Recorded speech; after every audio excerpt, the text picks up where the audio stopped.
Well, it was in my childhood days. In 1978, I was just graduating from Carolina, looking for that first job, looking for something to celebrate that accomplishment. And I don't remember exactly how, but I found out there was going to be a festival. I was filled, Lord filled, oh, it was almost totally volunteer. They borrow and steal. My role with Jubilee very specifically was everything. Run around and stuff.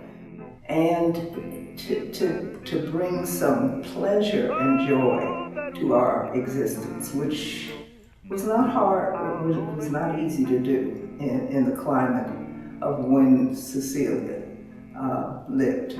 I've been coming here as long as I have memory with my mother and her best friend and all of my mom's aunts.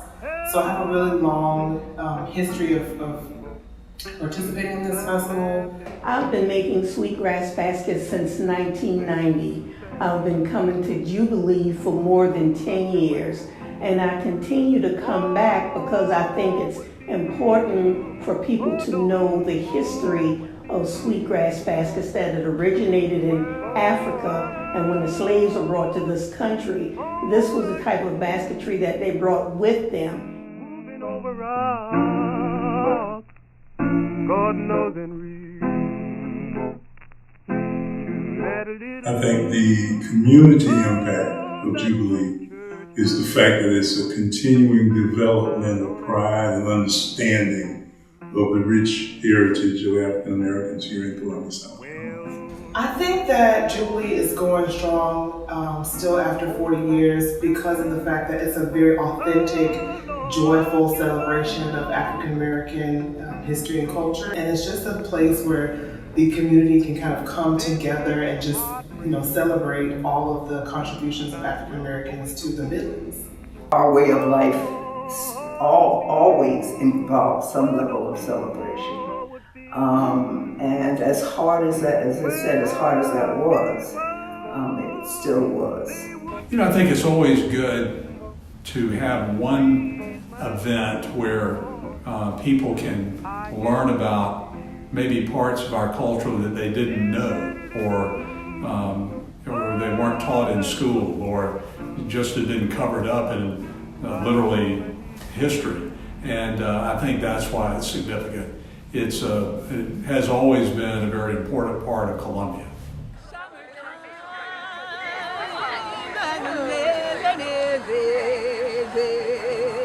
The Mann-Simons Site is important because it really is the epitome of an American story. You have a couple who basically walked to freedom from Charleston, South Carolina to Columbia, started a number of businesses, raised a family, helped to literally build a solid community here in Columbia. And the fact that this organization has taken the time to look at all of the archaeological objects that were uncovered to be able to strengthen and tell this story of the African American spirit of entrepreneurship and survival and liberation is so important to the country's narrative.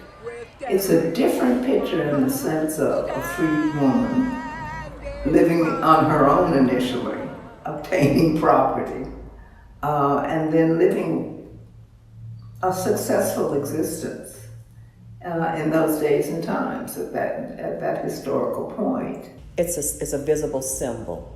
It's something you can walk through, sit on, touch, and know that there is a history, and it is a very proud history. And if you have history, you know someone has done something before, you know you can do it again. moving over rocks, God knows and real. That little that wooden church house out on a hill.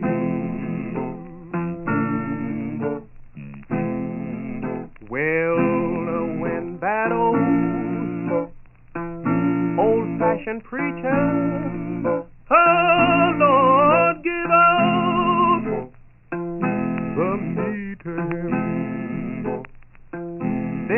very heartbreaking. Now with the Holy Ghost, oh, would feel, oh Lord, oh, would feel, well, people, they would be shouting, praise my God, I hear them still in that